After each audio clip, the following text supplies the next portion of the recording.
Let's now speak to Dawud Walid, Executive Director of CAIR Michigan.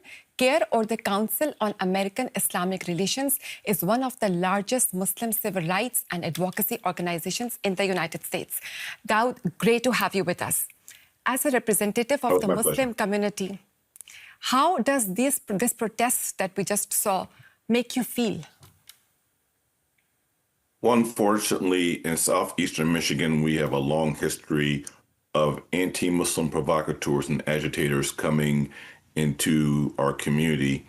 Probably the most famous of those was during the Obama administration, where Pastor Terry Jones received international media attention for coming to Dearborn to burn the Quran. So we are, unfortunately, we're used to this. Westboro Baptist Church around the same time as Pastor Terry Jones. So unfortunately, Dearborn has been a target for many, many years. And why does Dearborn get targeted? Where Dearborn gets targeted because in the United States of America, it's one of the two Muslim majority cities. And both of those cities happen to reside in southeastern Michigan. And then of the Muslim community of those two, the vast majority of the Muslims in Dearborn are Arab American. The largest percentage of them are immigrants from Lebanon, their children, and their grandchildren.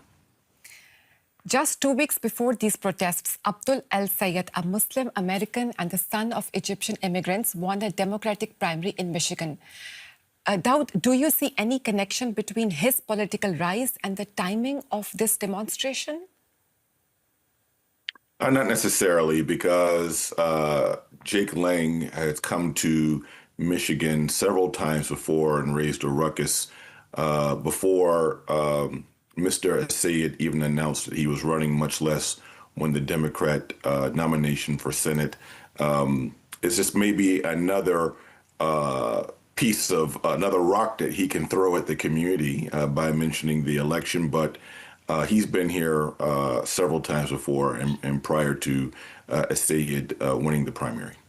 But it's really important to mention here that Muslim and Arab American political influence appears to be growing across the United States. Over the past decade, a record number of Muslim Americans have run for and won elected offices. There are more than 230 elected Muslim officials nationwide, including 4 Muslim members of Congress. U.S. politics is seeing popular and prominent people like Zohran Mamdani, the mayor of New York City, and Dr. El-Sayed. Dawud, in your view, what do these growing numbers of Muslim elected officials tell us about U.S. politics? Well, it depends on the locality. You know, America is a very large country. It's very diverse. And in certain areas in which there are more progressive politics, and we've seen Muslims make more strides in elected office.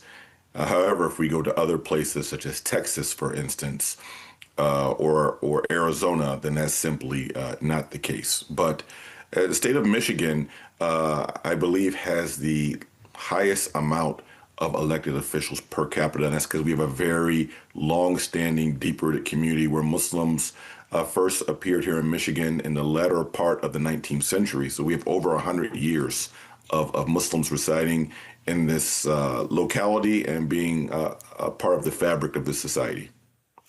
Let's bring up a social media post from President Donald Trump. The post shows Trump and First Lady Melania Trump alongside Abdul El-Sayed and his wife, who wears a hijab. The caption reads, "Two very different Americas." Dawud, how do you interpret that message?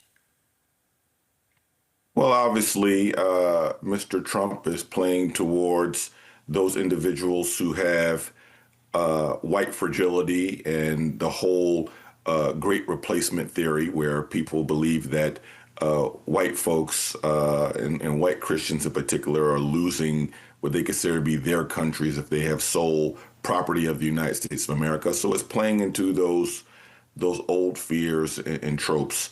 There's nothing new in American politics. Such framework has been used before against Japanese Americans, Chinese Americans, Latino Americans, and of course African Americans in general have been historically the major whipping board for people who like to promote identity politics relating to white nationalism. So is this sentiment only shown by politicians, or do you feel there is a growing anti-Muslim sentiment in the entire US right now?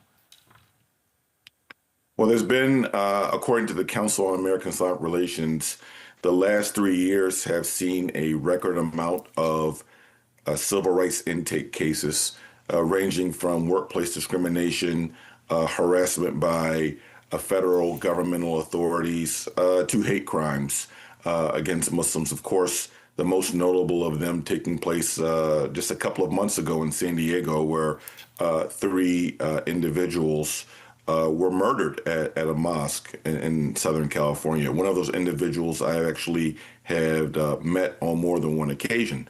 So that's, it's a sign that anti-Muslim bigotry and animus has grown in the United States of America in recent years. And Dawud, I would like to know that, do you think that it's not only the far right, but also more mainstream political figures attacking the faith of Muslim politicians? Well, those individuals, they've been more, we can say, overt in their Islamophobia that have been on the right. It's always existed on the left, and but it's somewhat more subtle. But we've seen it in races in which there are people who are Democrats who've tried to frame American Muslims as having some sort of dual loyalty.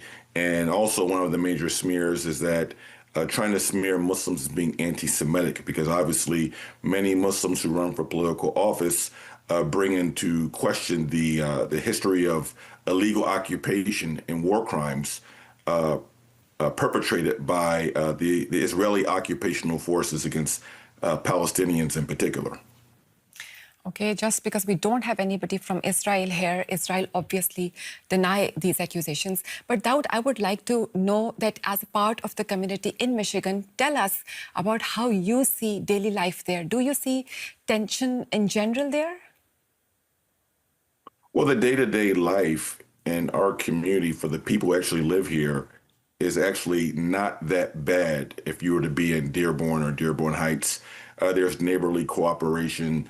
Imams and priests get along just well. We have a great relationship with the Archdiocese of the Catholic Church and other denominations, Lutheran Church as well. So there's general harmony. What our main problem is in southeastern Michigan is that we have not only outside agitators that come and protest, but there are also people who are outside the state who contact mosques, who contact Islamic organizations like CAIR Michigan and make death threats. As a matter of fact, within the past year and a half, actually, there's two people that have been convicted for making threats against myself. So we have a problem, and there are issues of discrimination here locally, but more so we're dealing with issues of outside people coming into our community who don't live next door to us as neighbors. We really don't have much problems with our neighbors. Finally, Mr. Dawud, in your view, as Muslim Americans become more visible in public life and politics, what do you think can community leaders do to bring people of different faiths and backgrounds together and basically try to help resolve differences in a more constructive way? Well, unfortunately, in the United States of America, we have a very bombastic president who uses a lot of caustic language. However, we do have a multi-faith cooperation and people who deal with people of different religions and different ethnicities in our community here.